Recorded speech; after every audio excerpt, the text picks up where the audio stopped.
Take 24. Have a seat, Sam. Have a seat. And we thought we were done. We thought we were done with the technical problems, but we're constantly learning. I had a headache at the start of the day. Now it's just like, now I've only got 6% battery on my notepad as well. It's all good. Right. Welcome to Another Idea. What are we, Igor? A podcast for creatives and entrepreneurs What do those people want to do? What do they level want to do? up their business. They do. Yeah, that's what we're here for. Just to help and inspire and to motivate people that are running or want to run a creative business in any kind of field. Yes, indeed. And if this is your first time, extra welcome. Give us a little shout out, Yes. Share the love. Share the love on Insta, YouTube, wherever you're listening, review. Oh, do all of that. Yeah, we really... Yeah. Just the way you're saying it. Oh, yeah, do all of that. Give me the love. Yeah, let's have that sharing. Give me the love right now. And what else do people need to do, Igor, that would be really... if people like listening to go, oh, yeah, these guys bring the value for me. Yeah, I would love to meet them. Yeah. Well, they can. They can come to the Christmas episode in early December. We've got a few tickets left. Yes. Black Friday 50 gets you 50% off. No, 50 quid off. Sorry, 50 quid off. And also, whilst you're at it, just put your name into that mailing list, because in 2023, things are changing, aren't they? Things are ramping up. Do you want to give people a little... do you want to just tease them a little bit? Yeah, we're creating a business support for all our audience, really, and make it sound sexier than that. A hub where you are able to really level up your business. You get all of our attention, and yeah, there's going to be loads of things coming out there. Yeah. But if you're on the mailing list, you'll hear about it. Exactly. So when it starts landing, then. But let's not give too much away. Yeah. So is that all of our admin sorted? In some ways, yeah. Yeah. We're having some drinks tonight, aren't we? Yeah. You gonna have a little glass? Little Christmas party in the studio. Yeah. Pizza. Yeah. Be great. Okay then. But that said, yeah. Shall we jump in? I mean, I don't know. I could just carry on with this awkwardness if you want to. I don't know. He doesn't what know do you anymore. want to do? Okay. First of all, Lauren Goodman. Not Lauren Bluebird. Not Lauren Bluebird. No. We'll explain why in a second. First of all, welcome. Amazing welcome. Thank you. It's great to have you here, and especially looking at your business from afar and what you've accomplished, what you've done. I feel like I'm in presence of royalty right here. I put down on my now. notes, aka content machine. Yeah. Oh my Absolute goodness. machine. And this is a fact. The number one YouTube wedding planner within the UK. Yeah.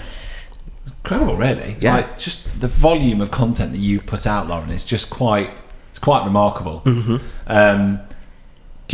We asked you before we did the re-recording if you wanted to swear. Do you want to swear again, or are you all right? Did you get your swear out of the way on the one that's not going to wear? I got it out of the way. Cool. Yeah. But there'll be more, but don't you worry. feel better now? There'll You're be all more. right. Good. Yeah.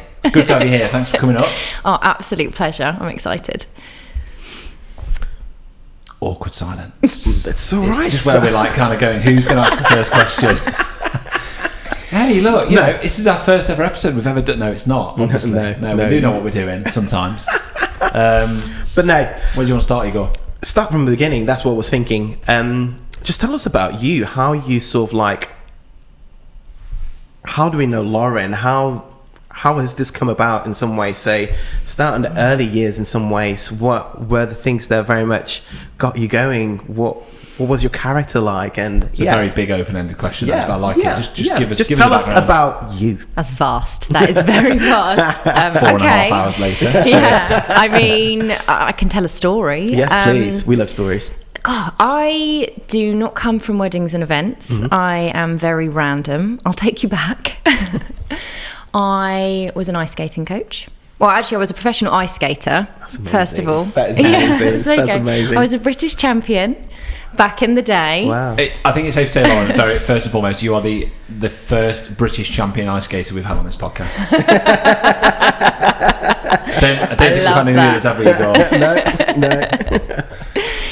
Oh gosh, I mean, it was a very long time ago, but yeah. So I did that, and that was my life, and I think, I mean, as I told, it's quite competitive, isn't it? It's very competitive, and that competitiveness has definitely not left me. It's definitely shaped me. I mean, ice skating shapes you massively. Being a sports person shapes you massively. I think anyone that's done sport or performance, you'll make a really good entrepreneur. You'll make a really good work person. I mean, we've had talks in the business. Coco, that works for me, she was a dancer. I'm like, we're determined, focused, hard workers. Like, you know, we don't let shit hit us. There you go. Swearing bomb. Yeah, sorry. You know, we get on with things. So skating massively shaped me. I did that.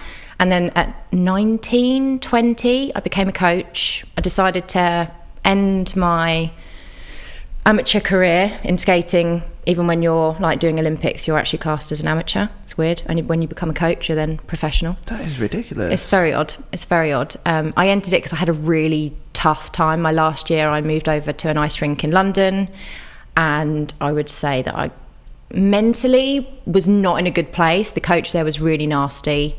Did you ever go to the Olympics? No. Oh.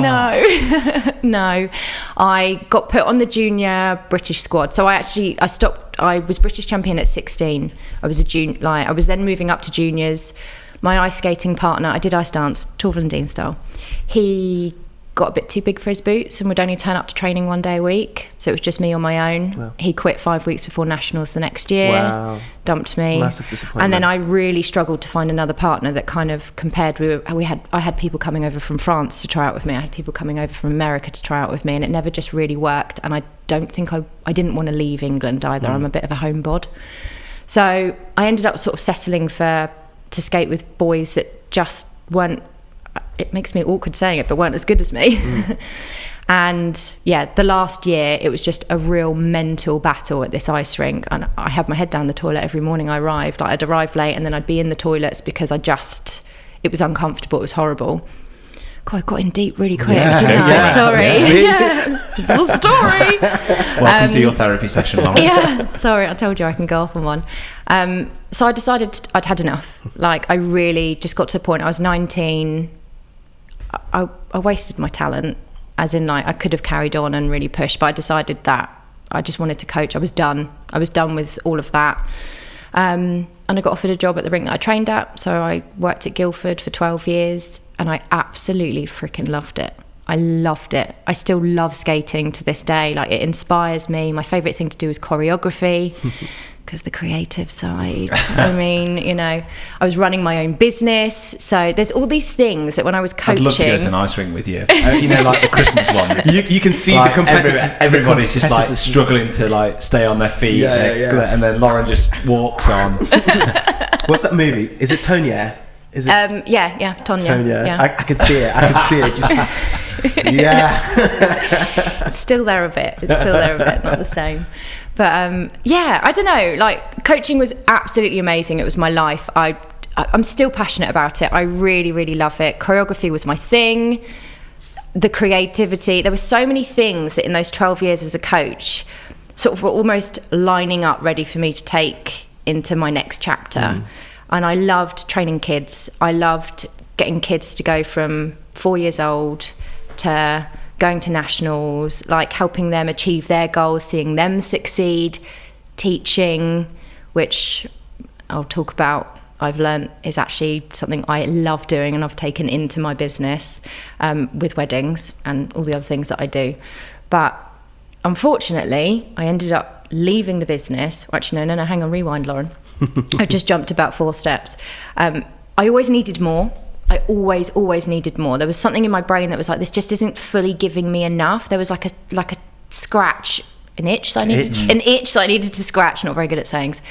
And I set up a dance school.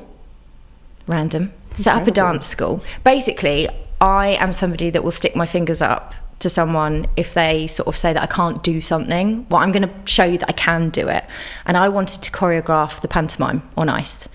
The person that was doing it was handing the show over, and I wanted to put myself in the position to run the panto, to choreograph it. But I was 21 years old, not overly confident in myself. And so I went to another coach and was like, will you do it with me? Will you do it with me? Yeah, I'll do it with you. Anyway, I got trodden on. She went and did it, and I got left in the dirt because nobody in that place had respect for me. So I went, well, I'm going to start a dance school and I'm going to go and put on a show. And that's what I did. I did a show at the local theatre. I teamed up with a girl that I knew that was a dancer. We set up a business. We did it for charity, raised money for the Liver Foundation. And off the back of the charity show, we set up a dance school. And we had this dance school for 2 years. The dance school is still running. I am no longer part of the dance school. 2 years in, I realised I didn't want a dance school. I didn't know where this dance school was going. It wasn't what I wanted to do. It wasn't who I wanted to work with. Yeah, right. I learned a lot. I learned a lot of not how to run a business, which I think is still really good lessons. As important as running a business that's successful sometimes. Absolutely. And I carried on being an ice skating coach. I mean, I was still doing that the whole time anyway. Why did you set up that school? Was that an act of defiance to the person that was... Say that again. Was that like an act of defiance, like, I'm going to show you? Yeah, absolutely. Yeah, I can do this. You made a mistake not letting me like choreograph this. So yeah, it was exactly that. And I took a load of the skaters and put them in the show. I started handing around audition leaflets at the ice rink. So the moral of the lesson here right now is don't mess with Lauren. Don't get on the wrong side of Lauren. That's amazing. It's so funny. So how did things develop from then? Well, that itch was still there. Yeah. I was like, oh, I still need to do. I need to do something. But I just sat into my job. Like, I carried on doing it, and then when I fell pregnant with Ivy, I was like, me and my husband were having conversations. He works in events, and I was like, I just think I'd be really good at like events and planning weddings. Absolutely no research behind that. Out of the blue sort of thing. No research behind that. No, I'd done nothing. Well, I say that. I'd put on events in terms of a dance show, but I don't know, there was just something in me that was like, I'd be really fucking good at this, Simon. Like, and he was like, I think you would be too. I work in it, obviously. I know you're my wife. Yeah, I think you'd be good at it. And I was like, well, I don't want to continue being an ice skating coach forever. I used to have to start work at 5:30 in the morning. I'm not a morning person. Yeah, it was really tough. That takes its toll. It's cold as well. Nobody needs that in their life, not on a daily basis. You're not going into a warm office, are you? You're going into an ice rink. Yeah, exactly. Yeah, I mean, it probably sort of, froze my face a bit. I don't know, maybe kept me a bit youthful. That was quite good for a while, but, anyway, wasn't a big fan of the cold. And I didn't want to be, so with skating, you're teaching 5:30 till 8:30, 10:30 or whatever in the morning. Then you're coming back after school. It's not conducive to being a parent. Mm-hmm. Loads of the coaches bring their kids in after school. They're having to sit on the side. And I was like, I don't want this life. And Simon's not around to have the kids because he works in events, and he was doing stupid hours. Like, he was a freelance sound engineer. So we literally didn't know. It was always last minute. Oh, you're working and you're finishing at 2 a.m. So I kind of had to put a plan in place. So we decided, well, let's just set up a wedding planning and events business, as you do. So we did. And when I think it was when Ivy was 7 months old. How old are you at this point? Where are we at in your... Oh, goodness. I would say I was 29. Okay. 29. So all 30. That's happened. All at that dance school... The British Championships, that's all happened and done by mid-20s. Yeah. It's a lot to go through, isn't it? I'm going to cry. Don't do it. Don't. That really shapes you, doesn't it? Those experiences. Yeah, there's definitely a lot of shaping going on for sure. 29, launched a wedding planning business whilst being an ice skating coach, and just networked the shit out of it. Like, really went for it. And then in the first year, I did a year, and then I fell pregnant with Archer. Game changer.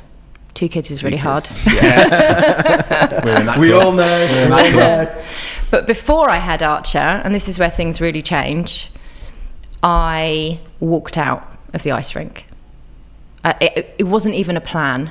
It wasn't the plan, and I wasn't ready. Bluebird was not ready for me to go, this is all I'm doing. For all the eggs jump are here. Full time and go and do it. Yeah. Yeah. It wasn't planned, but I got treated so badly where I was, not by my students. I think I stuck it out longer because my students were amazing. They're still friends, and one of them is going to come and work with me. Like, one of my old students that I taught from the age of 4. And she's going to come and work with me next summer. Yeah. big part of my life. I was a big part of theirs, and I stuck it out because of them. But it's just a really negative world. It's a very competitive world, but not in the right way. Nobody was lifting each other up. And if anyone knows me, I'm all about positive vibes, energy, and it was just sucking the life out of me. And the woman, I feel like I have to be slightly careful, but she's probably not listening. The woman that was like managing the rink, still is, treated me extremely badly. And I just got to a point where I was like, I'm pregnant. They wanted to put my rent up because I was pregnant and couldn't get on the ice. Wow. Go figure. So I walked out. That does not even make sense in my mind. It doesn't. Yeah, and I probably should have done so many things, but I was so emotional. I was heavily pregnant, and I just didn't even want to deal with it, so I just left. It's really, sad, isn't it? Yeah, really, really sad. I don't know where to start with that. It amazes me that you've gone through that a business could have that approach. It still happens. Yeah. I got told that it doesn't matter that I'm pregnant. I am getting, no joke, this is the phrase, getting treated the same as Paul the plumber. Wow. Anyway, thank God you walked out of that place, because, you know, sometimes, I don't know, I think we all kind of feel like you need to have this real plan and you need to be really clear in your decision, but sometimes you just need to act on impulse, don't you, and just go for it. Maybe that is exactly what happened, and it was a kind of a sign, or that was probably what you needed in order to walk away from it, because you obviously had a good relationship with your students. Mm-hmm. Maybe you needed that, and that's still terrible. It still doesn't excuse that approach to, you know, what they said to you. Everything happens for a reason. I don't look back at any of these things and think, like, I don't hold anything against any of it. Like that person that went and got that choreography role, I kind of look at that and think, thank you, because I would not be where I am now. I wouldn't have stuck my fingers up and gone, I'm going to go create a dance school just so I can go and show you that I can do a show. Like, who does that? But I'm grateful for that situation. Like, if they hadn't treated me the way that they had, I wouldn't have left. I wouldn't be where I am now. It shapes you. You like, seem to sort of but you seem to sort of like double down. I do. To adversity in some ways, which I'm like, I think middle names are double down. Genuinely. Well, I think, you know, life's about decisions, isn't it? And when you make them and how you make them, and whether you kind of linger on them or whether you just move on. And I think you kind of have had the right approach, which is, I'm not doing this anymore. It's time to go. You can't dwell on it. You have to just push forwards and go, right, well what's next? It just consumes you, doesn't it? Yeah. And what you've gone on to do next is quite incredible. And exactly why we said that Lauren needs to come and sit here and have a chat to us, because when we look at your brand and your business and what you've gone on and done in how many years? How many years ago was that? I think it's 5, maybe 6. Mm-hmm. Yeah. The stage your business is at now is, you know, it's just, given you've had 2 young children as well, and a young family, you know, we know how that works. It's hard trying to give time to something, and let alone to enough time for something to grow to the rate you have. You know, when I put down a content machine, like genuinely, I'm like, how on earth does this woman do it? Because before we go into that, you go, Igor. Before we go into that, because I know where you're going. Yeah. I'm just interested in those early years. So, because you kind of like, you started talking about it, but I want to hear more really in terms of like, how did that like first year of your business go, and what were the sort of things that you were trying to hit and goals that were achieved? You looking back now, how was that? Gosh, I didn't know what I was doing. I'll be perfectly honest with you. I didn't come from any background where, like, you know, I stopped school at college. I did art, performing arts and PE. I didn't get an art result because I didn't turn up, and because I was skating and training to be a coach. That does, to not get a qualification in art is quite incredible. I went back to my teacher 5 weeks before exams and said, I think I need to drop this because I'm so behind that even if I spend the next 5 weeks trying to catch up, I don't think I will, and then all my other grades will be affected. And she looked at me and she said, yes, Lauren, I think you're right. So I mean, so my school topics or subjects were very creative. I don't have any background. So that first year, I mean, I say that, but I am very creative in what I do. So it's actually, there are a couple of dots that are like linking up even as I'm saying this. But I didn't know what I was doing. It's all been very guttural. Like, is that a word? Yeah, like, yeah. It can be a word. We'll go with it. I mean, I make up words all the time. Very instinctive. Like, the whole process has just been a case of me just literally working shit out as I go, guessing, and just, I think, just being authentic and being myself, because that is, I believe that is how I've built my business, is just me connecting with people and just being me. Like, that doesn't even feel like tangible advice, but because I didn't know what I was doing. I just kind of was literally taking it step by step. I need a website, we need a business name, right, I need to know, like, what do I want to offer? I mean, it was all basic at first, and I made a lot of mistakes. I mean, my business is completely different to what it was when I started. I feel like we need to go through some of those. Please do. Let's go now. Yeah, we're going in. Lauren Goodman's top 3 business mistakes are in number 3. Calling myself a luxury wedding planner. Okay, explain. Well, I think everybody goes into the wedding industry thinking that they have to be, not everybody, sorry, every wedding planner, thinking that they have to position themselves as a luxury wedding planner. I'm really passionate about this bit. Everybody thinks that this is what you have to do. These are the services that you have to provide. This is what you're getting told by others in the industry. Don't do this. Don't come in and do or you can come in and start with coordination, but ideally you want to be moving away from that, and you ideally want to be moving to just full planning because that's where the money is, and blah, blah, blah. So I just followed what I thought I was supposed to be doing. Yeah. Because that's what people do, because I didn't have a fucking clue. I was making it up. That was a big mistake, I think. Didn't fit me. Okay. Didn't fit my brand. I feel like I don't want to go too far in here because you need to ask me two more. Like, there's two more questions. Number 2. Number 2. Second business mistake. Oh shit. We should make this a theme. Oh my god. Yeah, we should bring this to all future episodes, shouldn't we? Okay, this. I'm going in. Starting business with my husband. Oh, here we go. I love my husband, but we're not meant to work together. Like, end of. Like, he didn't want to. I really wanted to go. I just want to go weddings, actually. I don't want to go events, whereas he sort of wanted to do events. The brand was a lot more feminine. The brand was built around me, even though it was completely wrong to start with. Like, I mean, it was blue and purple and silver. I mean, that's just colours. That's just colours. But, anyway. And we just didn't we just didn't work well together. We bickered all the time. It's just not for everybody. Like, we're so much. I actually need to be on my own. It's not healthy for your relationship either, is it? No.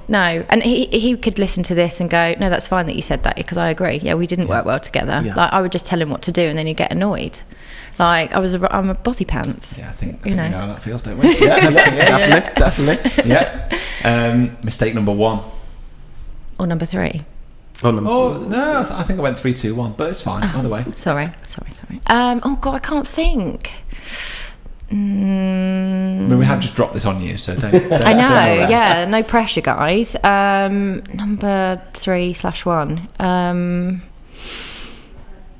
Can we come back to it? Yes, we can. Yes, we can. And then you'll be like, yes, got it. Yeah, as the conversation develops. That's it. You do that all the time. I know it is. But no, that's incredible. That's incredible. Just to kind of like your reflection on those sort of like first few years, and then just the whole idea that I don't know what I'm doing, but I'm doing it. Yeah, jump in with 2 feet. I mean, God, just do it. Yeah. Just bloody do it, even if you don't know where you're going. Just you'll learn. When did you sort of like see things changing and taking shape, and sort of like gain the sort of assurance that what I'm doing is good and I like it and it's heading in a direction that I really can see it growing? You're gonna like this. Yeah. It's when I started doing YouTube. Yes, there we go. Have we jumped a little bit from when you had were we making a point about how things changed when you had Archer? Okay, so just to rewind ever so slightly. Yeah, which kind of actually links in with YouTube. Okay. So essentially, left the rink, and then had Archer, and then went, oh shit, this is really fucking hard. Like, I mean, I lost myself completely. I'm pretty sure I had postnatal anxiety, like not postnatal depression, but anxiety. I was grasping onto any form of control I could, like with timings with him. Like I don't know who I was that first year. I didn't take any clients on. I couldn't do it. So it's so weird. Like my business was just starting to go, and then I basically had I had to park it, essentially. I was getting inquiries in and I was having to say no. I was still marketing, but I was having to say no because I was not coping with what I was doing. Ivy was 2.5, not qualified. Like, I mean, let's go there. Not qualifying for the free childcare. It's expensive. So I couldn't put her in childcare like more than 1 day a week. I then wasn't taking on clients because I didn't want to let them down. I didn't know when Archer was going to sleep.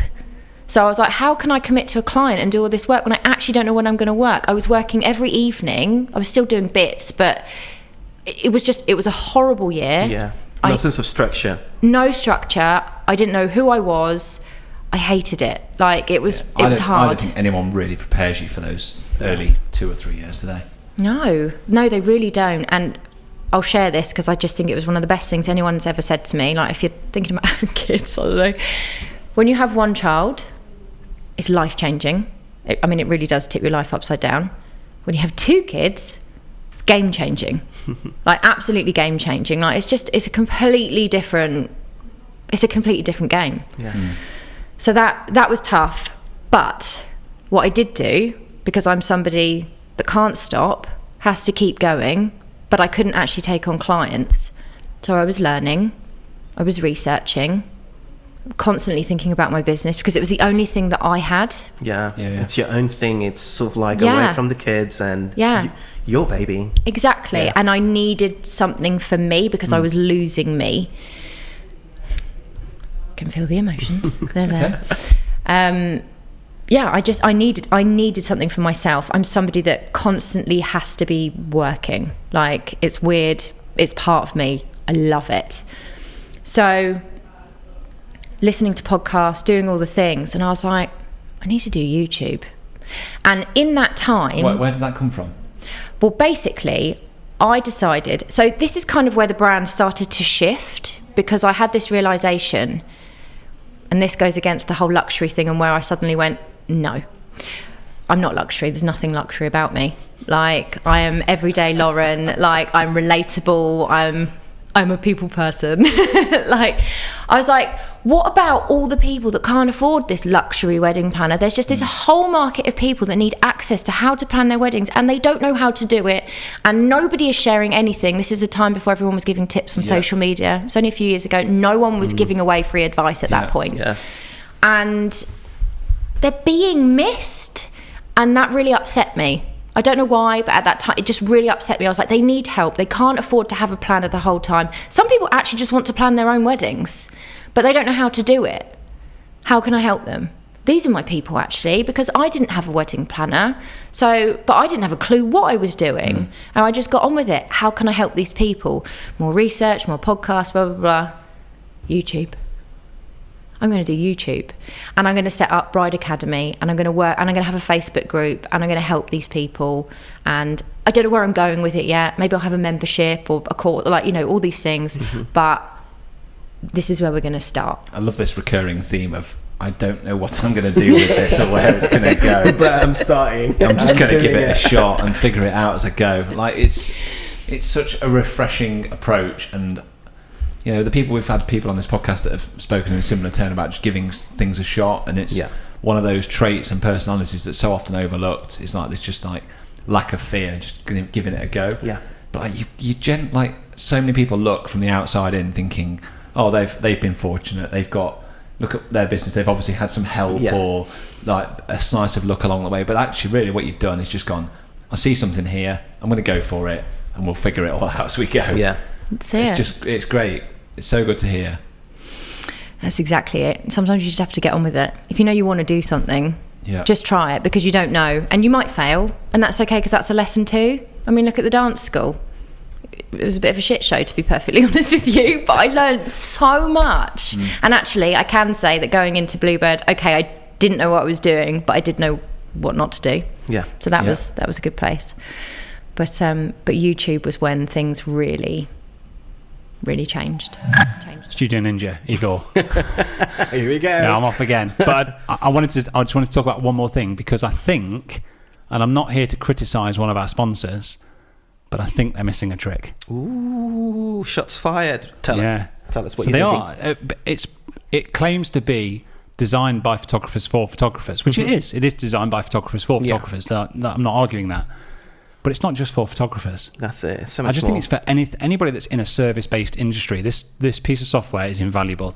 I've had friends that are MUAs, hairstylists, florists, stylists.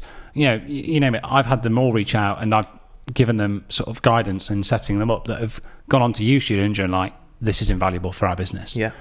So if Studio Ninja are listening and watching this back, might want to think about who you're targeting it to, because actually I think they're missing a trick. I think there's a whole market. There's a whole market out there that, you don't just need to be a photographer or a videographer in the wedding industry. If you are a service-based industry and you've got clients or couples, whoever they may be, and you need to book people in, you need to send them automated emails, invoices, the system and the software is there for anybody to use in whichever business they're operating in. Yeah, get Studio Ninja.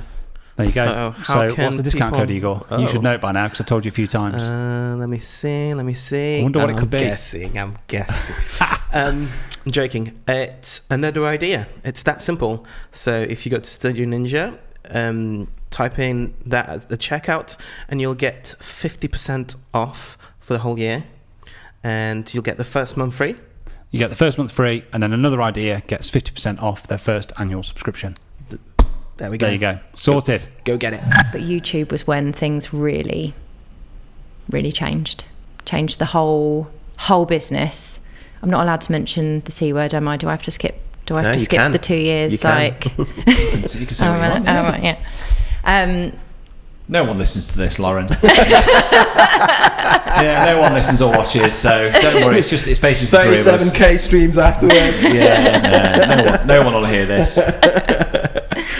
Well, I feel like you probably want to ask me some questions about YouTube. Yes, we do. Yeah, we do. I've got a couple of questions. Yeah. I guess just kind of just break us down in some ways why that changed your business, really. Mm-hmm. And then we'll really dive into the nitty gritties really of YouTube. Tell us how to do it, really. Yeah. That's the plan. Pick my brain. Okay, so when I started it, I knew it was going to be a beast. I absolutely knew. But at that time, I had a bit of time. I mean, I say that. I had a 2.5, 3-year-old and a baby, but I wasn't taking on clients. I was just focusing on, I need to help these people. I need something to do for me. This is it. And I know that this is a commitment. And if I don't do this every single week, then it's not going to get anywhere. I also had a goal. I'm very, very goal driven. I think this comes from the skating. It's the competitiveness. Yeah, exactly. I mean, even when I was a coach, so you would teach competitive kids, but you could also teach adults in the daytime. And I really struggled to teach the adults. No offense, guys. But they don't necessarily have the same goals. They'll have little personal goals, but there's not the competition and I found that really hard. On the ice, don't they? Yeah. And I found that really hard. I found it really hard because I needed to set goals for my kids. It's just the type of person I am. I need a tick list. It's how I run my business. Everything's a bloody tick list, and a goal and a strategy. So I set myself the goals. We've got to get 100 subscribers, because when you get to 100 subscribers, you can change your handle and you can change the name of your YouTube. Great, that's the first goal. The next big goal is 1,000 subscribers, because then I can monetize. And I never ever went into YouTube. This might be the opposite to some people. It might be the same. I went into it knowing that this was going to be a business. I went in going, I'm going to monetize this channel. Yep. It will happen. Go. Give yourself a year. Monetize it. Did it in 14 months. 13 months. Did it in 13 months. Amazing. Monetized it. And I think I missed 2 weeks. I was just literally you have to just be consistent. Yeah. Turn up. Just keep going. and it changed. So was that a video everything? Week? A video every week. But two. But 2 from 2 weeks. Yeah, exactly. And it just changed the landscape of the business, because suddenly I was pulling in these people, I was building the know, like, and trust factor, and I was like, oh my God, my business is changing. Like, and the type of clients that are coming in are changing, because I'm now helping people plan their own weddings, which felt so good. Like, and funnily enough, what am I doing on my YouTube channel? I'm teaching. And I had this realization after the year. I was like, I've gone back to what I used to do. Yeah. I'm teaching again. I freaking love teaching. I love helping people. Like, I love it. It's making me emotional. Let's get emotional. Like me and Igor were sat here doing it with exactly the same approach. It's about, like, I don't think we could do this podcast if we didn't enjoy that. Like, you couldn't do the YouTube. Sounds like a granddad. Oh my Lord, sound like my dad. So what is this? What is the YouTube? I'm like, Betsy, come in, take your dad. Just bring your dad. Okay? Just take him away. Oh God, don't even get me started on TikTok. So you couldn't have done YouTube without that absolute core idea of wanting to help people, because it would be fake. Yeah. At the end of the day, if you were going at it because I'm like, I just want to make money, you're going to crash and burn, aren't you? Yeah. You're only there and doing well because of it, because your core value is you want to help people. Yeah. Yeah. Simple as that. Yeah. Absolutely.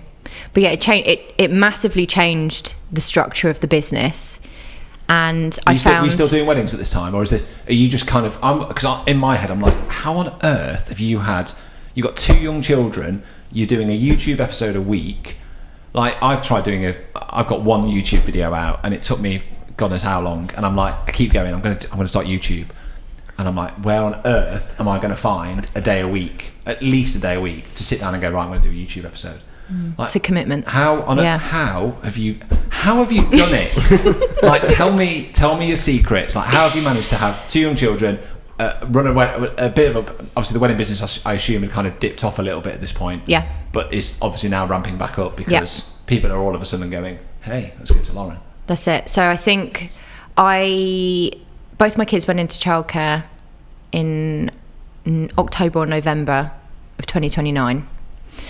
And come the January, I was like, I'm back. Like, I managed to get, like, Ivy started school, Archer went to the childminder 3 days a week. I landed a job with Sony doing a random event. I had 2 weeks to plan some like launch event for them, and I was like, yes, okay, we're off.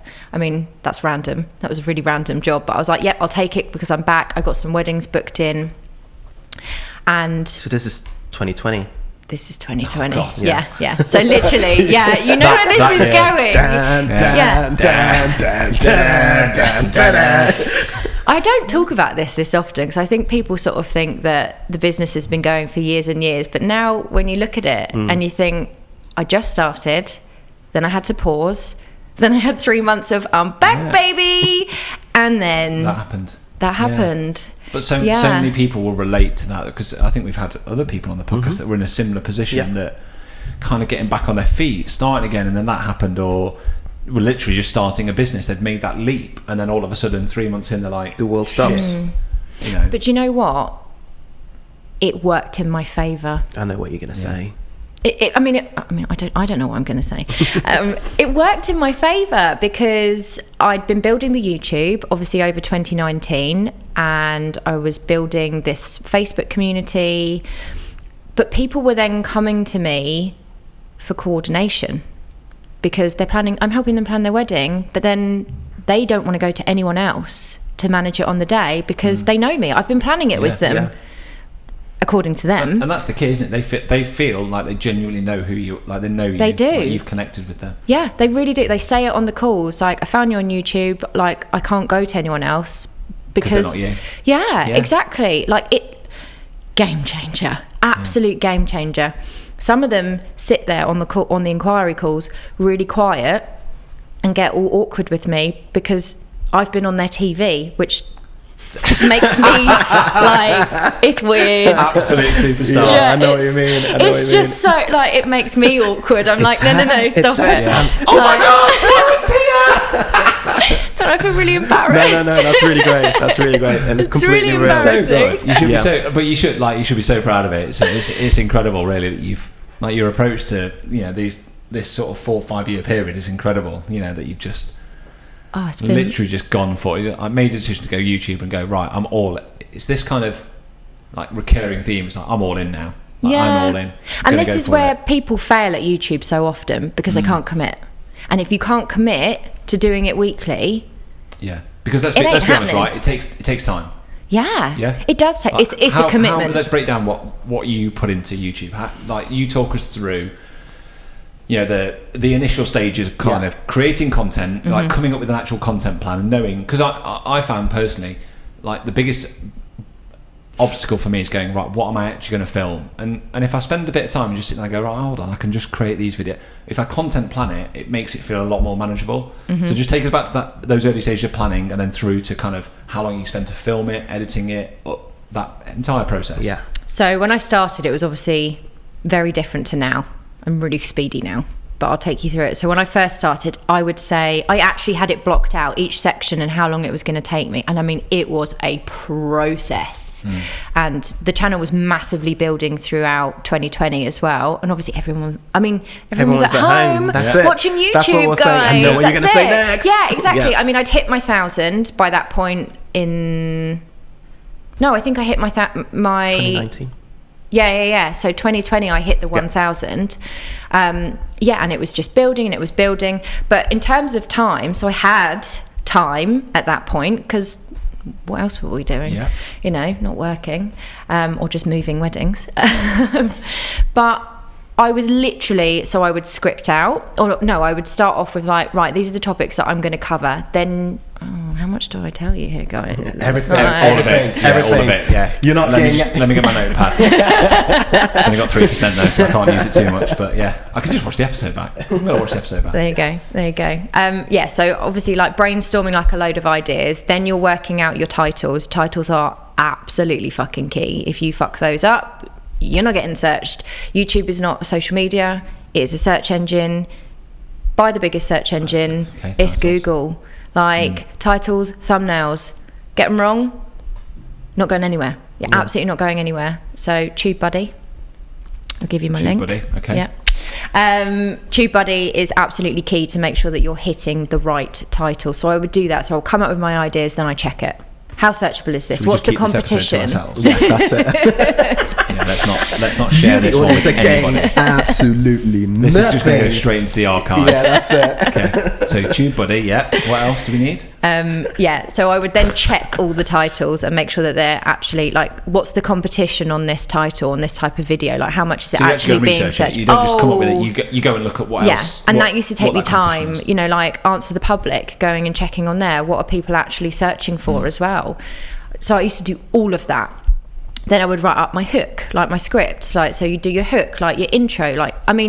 Go back, feel free. In fact, if you need a laugh, go and do it. First 3 videos, absolutely horrendous. This is the point, though. You have to accept, have to, when you're doing that, accept that it's not going to be the greatest. Absolutely. But it's all a process. Yeah. I put one out and I watch it back and I'm like, oh my Lord. What? But actually, I also know that I'll look back on that. If I do commit to it for next year, I know that if I look back in a year's time, that I'll look back and go, yeah, but look at the progress. That's it. I will never delete those first videos because I want to show people, just get on with it. Just jump in with 2 feet. Well, I've got to go, guys. I've got a plan to write. Honestly, I'm genuinely, in my mind, whilst we're talking, I'm like, right, okay, now I need to... I've been sat on the fence about doing YouTube for about a year. Dipped in a little bit, but not committed. And that's it. I'm going to commit to next year. Boom. Going to hold you to it. Do it. You can do it. You can so do it. Shit, what have I just said? You get faster at the process as well. I think I would say that when I was first mapping it out, it was looking at 10 hours a week. It's a shitload of work. Yeah. For one video. And it would take me 3 hours to edit, and I'd be falling asleep doing it. For that video? Nothing. There you go. Yeah, it was a totally valid question. I know what you were doing. Is it? Yeah, absolutely nothing. But I knew it's all about the long term with YouTube, right? Same with the podcast. It is long term. You are building a community, you're building an audience, you are giving value, you're building the know, like, and trust factor. It is all the things. And it will pay pay back. For people that haven't heard that know, like, trust factor, I mean, it sounds self-explanatory, but can you just expand on that for a second? Because I know there's probably people listening that will have only heard that for the very first time, and I think it's a really important sort of really important thing to touch on. Absolutely. I mean, if your client or a follower or an internet rando, if they don't know you, if they don't like you and they don't trust you, the likelihood of them actually buying from you is extremely slim. Sometimes it happens, but it's very slim. If you can build the know, like and trust factor with these potential followers and they start to like you, they're going to become a warm audience. And warm people or hot people are going to buy from you. Why would they go to anyone else when they feel connected to you? And that's the key, isn't it? It builds connection with people. And we're all about connection. Like, we buy because we feel connected to people. That's why Instagram is such an amazing thing with stories and that, because we're connecting with people. You've got to build that nowadays. People want it. They seek it out. That's amazing. Yeah. I think, Instagram's obviously the place that, I tend to put myself out a lot on Instagram, and I've definitely seen that I can still, I talk about it on like workshop stuff, but like everything that's happened here, weirdly, I tie back to when I first spoke on camera to Instagram in 2020. Because the things that came from that were more engagement, more people wanting content and wanting a Zoom course, to then going, I'm going to film a course to deliver online. And then that was like, hold on, and I need a space to do it. So it's then come here, and then I'm like, now I'm building a podcast, and all of it comes back to just breaking that barrier and going, I'm just going to talk to camera, and I'm just going to bring some sort of little value or I'm human, entertainment or humanity to it, and just make them kind of go, he seems like a nice guy. Yeah. Some people don't. If they relate to you and they connect to you, it's all about like your type of person and your personality as well. Yeah. We're all service-based people, like. So they're buying from us. People buy from people. Yeah. I mean, we've all said it time and time again. The oldest sayings of all in business, isn't it? People That's it. People. And if they can't connect with us, then they're not going to buy from us. And not everybody is right for everybody either. Yeah, that's incredible. There you go. I feel like this episode's just ever so slight. Not that it didn't start off slowly, but I just feel like we're ramping up. Yeah, we are. So today, what would you say you're sort of like? Hold on. Yeah. Can I just go back to the YouTube stuff? Yes. Sorry. Okay, go on. But I want to know YouTube today in some ways. Okay, go on. Go on. So you sort of like gave us your YouTube strategy there and then, and how you sort of like started building things up, really. But how do you plan today? How do you see things happening, really, in terms of like, what is your strategy? Yeah. I don't know whether I should share this, guys. do you want us to turn the microphones off? Yeah, I think this should be a secret. Just whisper it like this. I was really strategic at the beginning. You might not be expecting what I'm about to say. I'm a little bit more slapdash nowadays because I think I've got so comfortable. It's part of my weekly routine. Yeah. It's part of my process. So, what day is it? It's Thursday. So Tuesday, I recorded and wrote 3 YouTube videos. I actually can't do 3 in a day. Like, I wrote 3, recorded 2, and then did a load of reels because I was like, I'm just exhausted, actually. Yeah. But my process is so different and stripped back to what it used to be. I think because it's more natural. Yeah, like, that's it. My intro, I don't need to know it. It just comes out of my mouth, and I'm like, there it is. So many times that it's very much. It's innate in you. You know exactly what you're doing. Yeah. So. Well, we talked about it in the podcast. Like we sit here now, and I'm like, I can't wait to chat today. Whereas the first 5, 6, 7 or whatever, it was like, I'd feel sick. Okay, right. So many trips to the toilet. Yeah, because again, it's just understanding the process, isn't it? That's it. And it becomes natural. And I think so. Now I will literally go. I know what my topic is. I've checked it. Blah blah blah. That's the main process. So you have kind of a loose script anyway. There, really, because of your title. I have the title. I write some bullet points. Yeah. Okay. And then I sit there before I turn my camera on, and I go, right, a hook, Lauren, a hook. Okay. And I just turn it on. And I just do some random hook that comes out of my mouth. You did say it beforehand, but yes, your hook is clearly important. Just give us an example, like so the hook we're talking about, the opening sort of 20 seconds of the video. Mm-hmm. Yeah. This is the bit where you're going to tell people what it's about. before you go, or okay, go on then. You tell us. You're now putting me on the spot. What's my topic? What am I talking this about? This is why you're here. Okay. I don't know if you know, but we're the hosts. You are the guest, and we're here to ask you questions. What am I talking about? Taking control. Sorry. No, we love this. No, we absolutely love What's this. The topic? What's the topic? What's the video that I'm about to give you a hook for? Okay, how to find your wedding photographer. Oh Christ! Okay, right. Give me 2 seconds. Is that a good topic? Yeah, it's a good topic. I think it's a good topic. Okay, so I'm going to start the video. This is really funny. I'm going to start it off. I'm going to turn it on. And I'm going to go, okay, guys, this is something that you really need to nail. If you do not nail this, then you're going to end up in trouble. This is all about where your memories are kept, so don't get it wrong. Hi, guys. I'm Lauren, wedding planner, owner of Goodman Creative. Let's go! Yeah, so there's a few things there. You didn't really say wedding photography. You just I'm hooking you in. Yeah, honestly, I'm fucking hooked.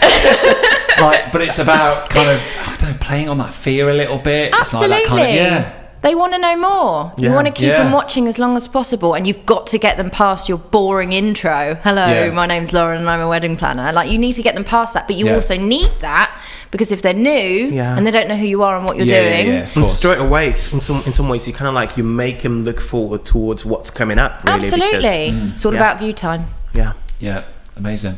So that's the hook. Okay, that's amazing.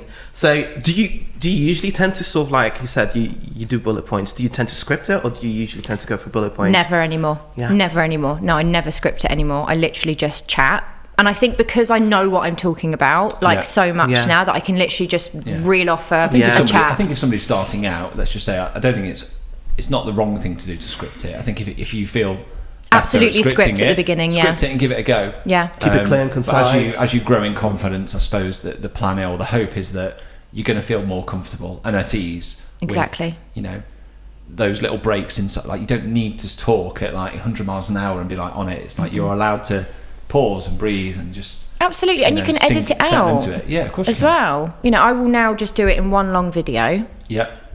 And I think you told me the week when we were working in Scotland together, weren't we? And you said you'd edit out every single pause or breath. Every breath. I used to edit out every breath. I mean, that is dedication. It was so freaking boring. I hate editing as it is. Every breath. I mean, it was ridiculous.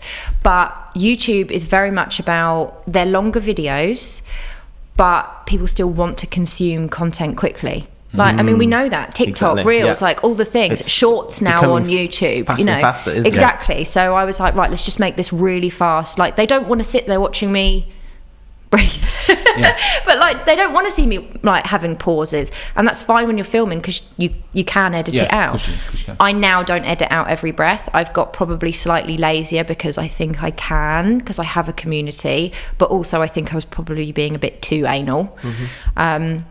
But the process now to edit as well, I did one yesterday and there was a lot more involved in that. I had to add some images, and I knew that I needed to add links in afterwards. I was doing kind of like a Black Friday gift guide for bridesmaids, so how they can actually essentially save money by getting their bridesmaids gifts in the sales now. And there was a lot more involved with that, but I still managed to do the whole editing process and the upload and then send out my email in an hour and a half, whereas before that was taking me ages, and do the thumbnail in that time too. That's rapid. That's incredible. Yeah. Super fast.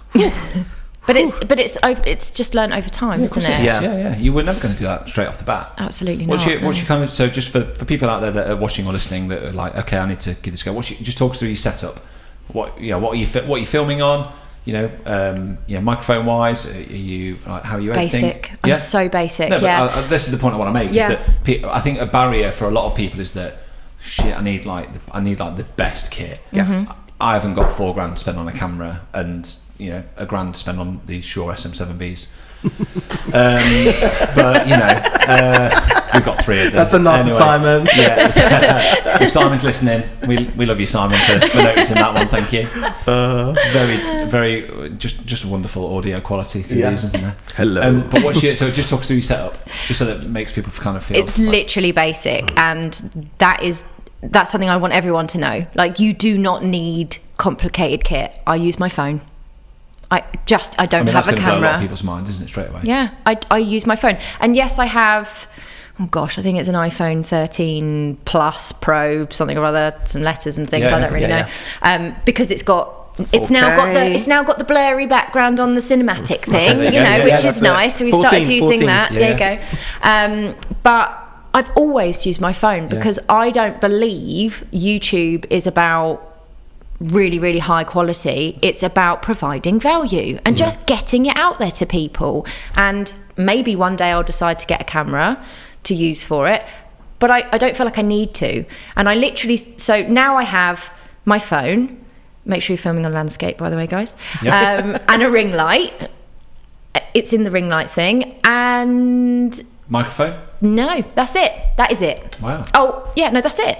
That's literally all I have. And sometimes cameras break as well, so they're not always. You've seen us today. For anyone watching on YouTube, we've only got one camera today, and that's because we have a problem with the other one. We can't figure it out. We've tried to ring our technical support guy, Tom Wright. He hung up on you, didn't he, Igor? I love you, Tom. It's okay, Tom. We'll figure out what the problem is later on. My kit at the beginning was slightly different. So I didn't have a ring light. You had a cinema camera and... I started off luxury. No, I had my phone, and I mean, ring lights are really not expensive, but I was like, I'm just not paying out for a ring light, like, just at the moment. Like, just get on with it. I mean, you could literally put your phone and sit by a window and use natural light. And I mean, you guys know that, that's it. It's all you need. I had a music stand, random, and basically some gaffer tape, and was just like holding the phone on a music stand. And then, because my husband is a sound engineer, he's probably embarrassed, wasn't he? He was like, sort your sound out, because my phone wasn't as good back then. So we used to have something that I'd plug in and clip on here, but I really didn't like even seeing that in the videos. And then as my phone got better, and as phones have got better, even over the last couple of years, I don't use a mic, and I think the sound's fine, to be honest. So this is making me go internally, like, I keep making excuses. Because I expect my videos to be of a certain quality, and actually I just need to let go of that a little bit. I've got a GoPro 10 in there that I bought recently. It wasn't PGI or whatever it wasn't even 500 quid, and the quality on it it's pretty mad, really. It's not like one of these cameras on here, but it's like, I don't need to film on these cameras. It's just about the content, isn't it? Yeah, and providing value. Stop making excuses. Stop making excuses. I'm going to hold you accountable, don't worry. Stop making excuses. Stop making excuses. Keep doing it. Right, okay. I can see Merla slicing up the marketing material on that one already. That could be a little jingle. Stop making excuses. I'm going to make t-shirts. I'm going to make t-shirts with that one. No, that's amazing. What would you say you're proud of your YouTube channel today? What's the sort of thing that makes you look back and you're like, yeah, I'm dead proud of that?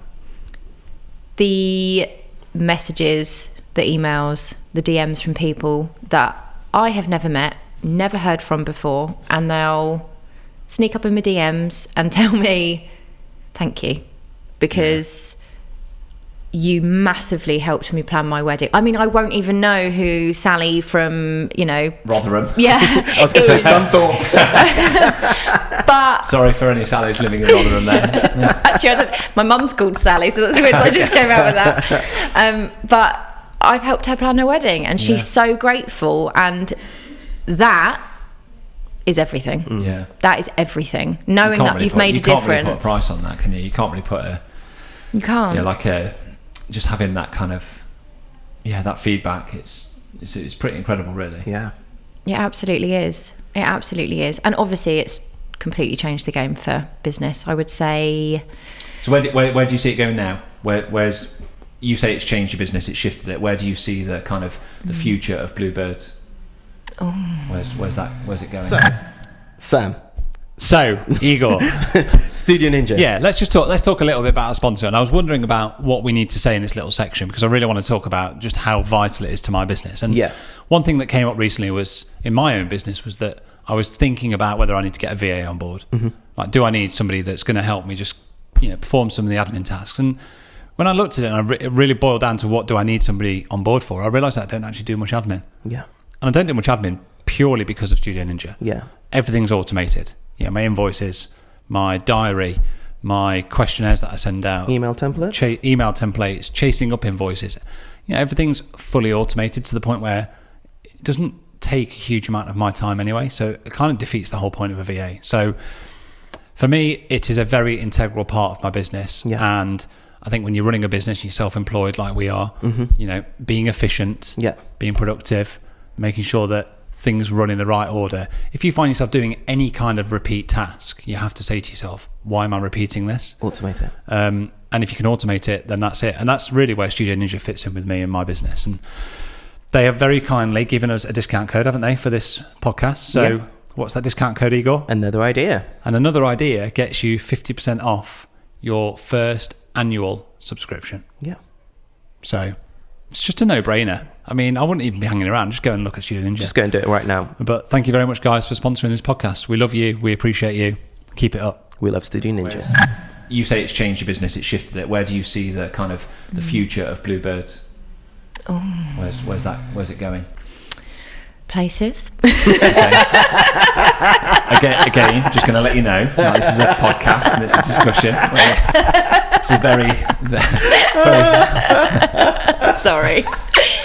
Oh my goodness. So, well, I should probably explain how my business is slightly different, should I? So that I can then... Yeah, this is the thing that we're bad at in some ways. We know because we've done the research in some ways. So obviously you've got Bluebird, which is sort of like your wedding planning service. But then you've got Bride Academy, which is very much for your brides.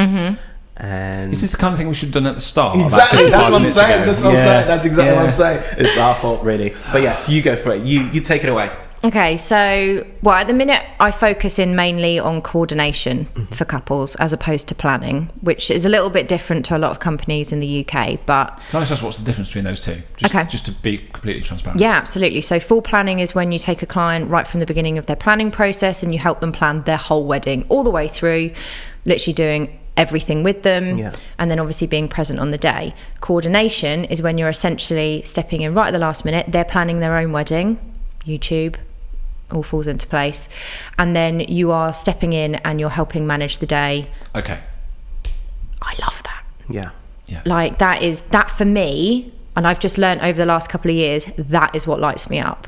I haven't actually not the back and forth emails about confetti. I don't like admin.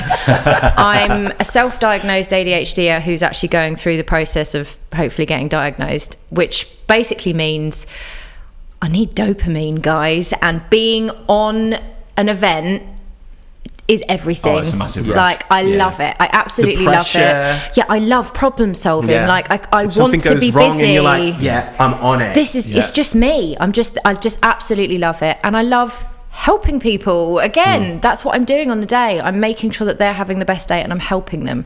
So we focus in on that. But obviously, so a lot of people that do full plans, they'll take, I don't know, maybe 5 to 10 weddings a year, whereas we're doing a slightly lower priced service because it's a smaller service, but coordination, and a lot of our clients are now tagging in some extra bits of help, but therefore we need to go for a slightly bigger quantity. So I'm growing a team, which again lights me up. I really like that. I don't want to be on my own. I want to have a team of girls. They all have their own weddings and stuff. So I'm looking to eventually probably have 4 of us. We're about to advertise next week for 2 new team members, which scares the shit out of me, but it's also extremely exciting. So that's where the business is going in terms of that. We're going to be pushing our digital products because we sell digital products through YouTube. TikTok, guys, I think that's going to be helping push that. Pinterest, we sell those literally internationally. We've had sales in France, America. What do we sell? Monies. I sell a planning toolkit, which is essentially like a pre-made spreadsheet to just help them keep them super organized. I have got a design template book, which I use for all my clients when I'm building their designs, and they can basically buy the template and pull it all together themselves to send to their suppliers. So do you sort of have examples of those guides within Pinterest, or are you actually able to buy them within Pinterest and then you have to link it back, but you can have all the pins and then link it through? Pinterest is not my forte. Alex in my team is now like we literally shared a call with Pinterest yesterday, so I can't provide you with loads of info on Pinterest. I'll be honest. Maybe we need to get a Pinterest expert in at some point. Please do, really, because it is a minefield. Like I've found, it is. It's one of those things for me that's always been just on the outside of my marketing sort of plan and strategy, but I know it's there, and I know and can see, and especially within our just industry, how powerful it is. But it needs to be tapped into, doesn't it? I've never ever got the time to sit down and go, right, I've blogged this wedding, I'm going to pin every image, I'm going to. It's just it is a time consuming and it's animal, also isn't it? a search engine. Yes, exactly. Yeah. So anyway, so that will help pull in, I think, digital sales. Oh no, you asked me what I sold. Design book, template. What else do I sell? A tablescape workbook on how to sort of like style your tablescapes. I've got something really big coming in January, which I'm still building. Yeah, this is really just a bit of passive income, isn't it? That's exactly it. It's just like, it's going to be another little you leg to the business. YouTube, so YouTube one now, here, one there, YouTube's one there. monetized. It's not huge, but it's now enough to go. It's going. Well, it's worth doing. Yeah. You know, you've got a bit of passive income. These things all start to add up, don't they, over time? And COVID taught me again, don't put all your playing eggs the long game. That one basket. Yes. God, my mind. Again. Yeah. Just so much to do and so much to... Yeah. But it's exciting. It's really, really exciting. I love just hearing people succeeding at things and doing it well and doing it in a way that you kind of like, you go for it, and I want to go too. I'm right behind I want to come along. I'm right behind you. Let's go. No, I think that's incredible. In the sort of early years, and even now, really, is there any sort of like YouTubers that you've looked at that really inspired you to do what you do today, or even that carries on to inspire you to kind of like propel things forward? I really want to say yes, but I have to say no. That's really bad, isn't it? I mean, there's a lot of there are YouTubers that I follow, but I have very much just put my blinkers on and been like, this is what I'm doing. Yeah. Do you think and this is just a viewpoint I have, I'm just intrigued to see what you guys think to this. Do you think that YouTube still has this very American feel to it, and that actually the UK market still haven't kind of, and I say market as in businesses and entrepreneurs such as us, haven't really tapped into it yet? We're catching up. Yeah, we're definitely catching up very, very fast. But I still think there's a fair way to little way to go, because it feels like it's, for most Americans, it's all part of their strategy. Like they're all like, I'm on YouTube. Whereas over in the UK, it's a bit more like, there's Lauren, but then there's only Lauren. I don't know I literally don't really know anyone else that's doing it. And the amount of times that I will say, so I haven't mentioned about the fact that I obviously do a bit of like business coaching. So if I say to my clients, YouTube, guys, YouTube, no, Lauren, no, why not? Oh, I can't commit. Like no one wants to, and I'm like, you are missing out, because I cannot tell you 80% of my inquiries come from YouTube. I mean, that's a mind-blowing stat, really. Bonkers. Do it. You've been told, people, like Lauren has spoken. I think because stop making excuses. Do it on your phone. Do it landscape. What was that? Tube buddy. Tube buddy. Yeah. Go on, Igor. I was going to say that I think that because, especially as photographers anyway, we come from such a visual photography, still image sort of background, that we've been so fixated and grown up with Instagram really propping up our businesses, that when we see something like YouTube, that it's video, and it's different. And again, you gotta sort of like commit to it. You kind of it's so easy to get scared off and kind of like, actually no, thank you, Lauren, but no. But which is valid for some people. Yes, but not everyone needs to go away and like this and go, I'm going to start YouTube. But there will be plenty of people, like I'm looking at myself as this, like going, I am set up for that now. Yeah, I need to start creating that content. Yeah, it provides so many opportunities as well. I mean, literally. So if you do YouTube, first and foremost, you're feeding your business. It is literally a feeder. Like, I mean, 80%. That's all I need to say. 80%. But it's a source of income when you hit a certain point, because Google will pay you. Pay you. My accountant messaged me yesterday and went, what's this? YouTube. Like, they pay you, And then... You open to sharing how much you'd make a month out of YouTube?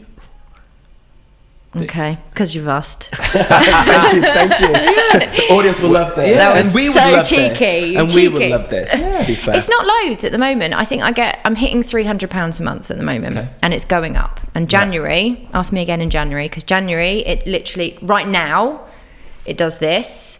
And the views are very static this time of year, but the payment actually stays the same because the advertisers are plugging loads of money into their ads because it's Christmas. Yeah, so you're literally almost. So I'm almost staying level, even though my views are lower because of the ad spend. But in January, inquiry season, it literally.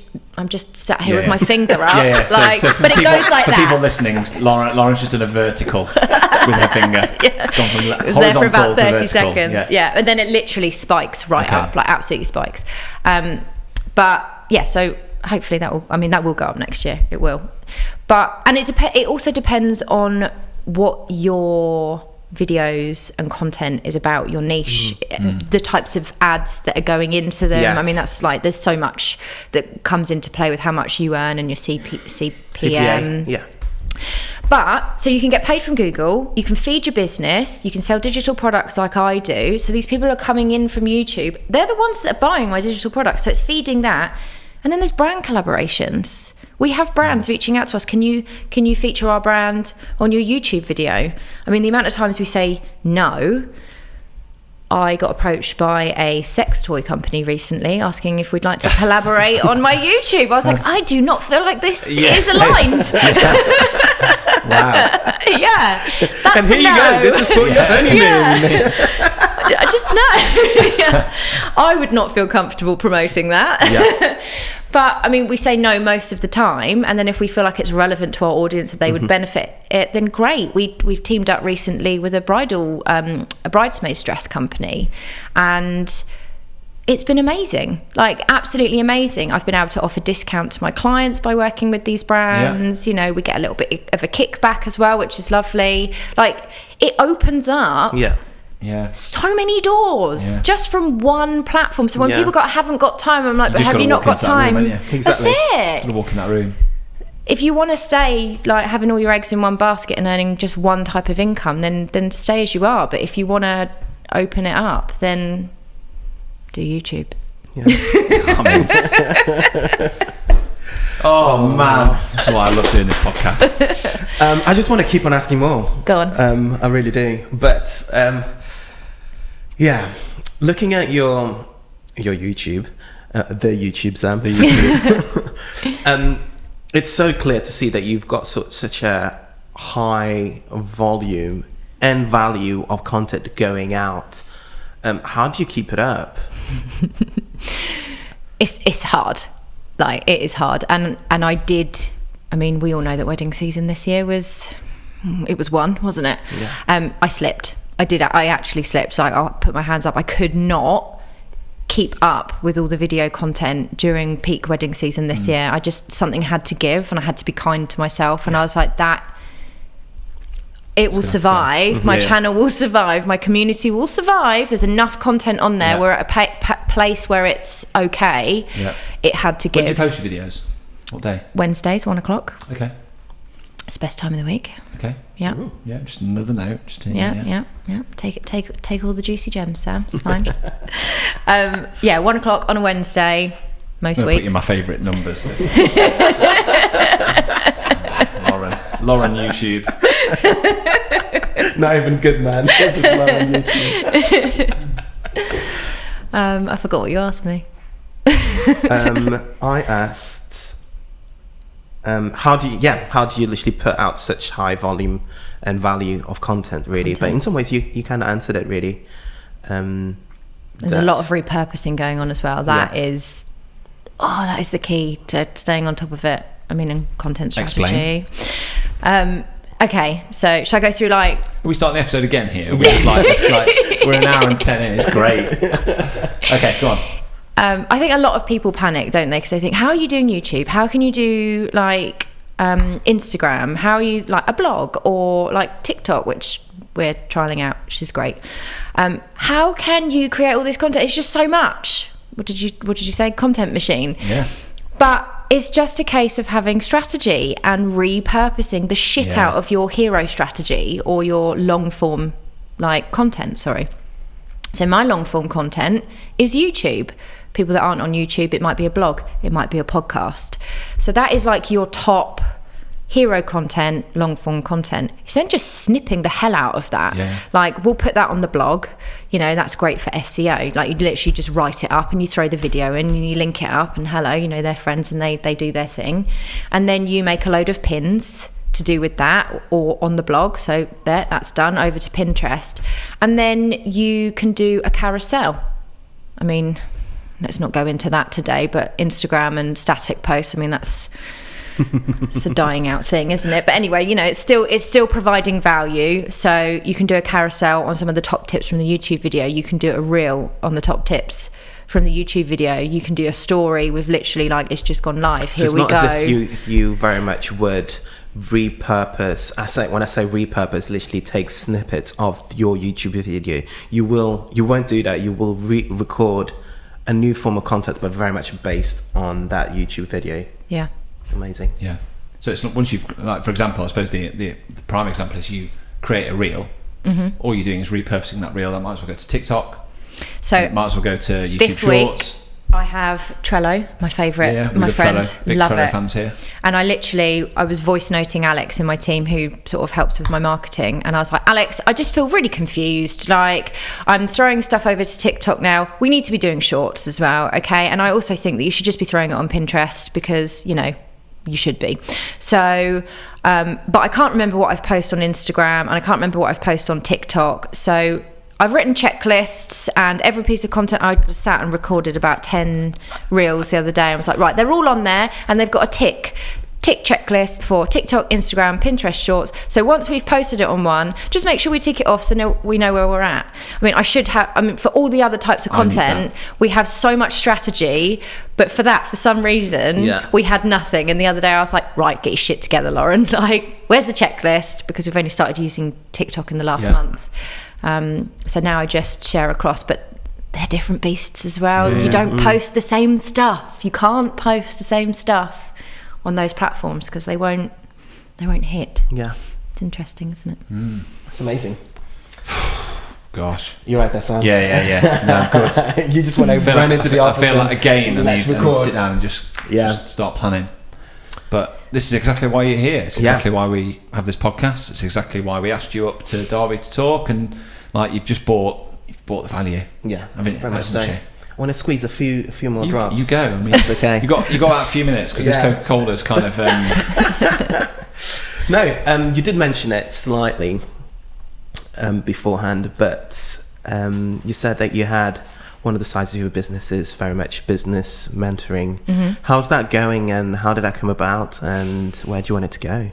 Oh, good question. So the Content Collective kind of started out of my need of wanting to help people again. Here we are again. It's this running thing. It runs through my veins.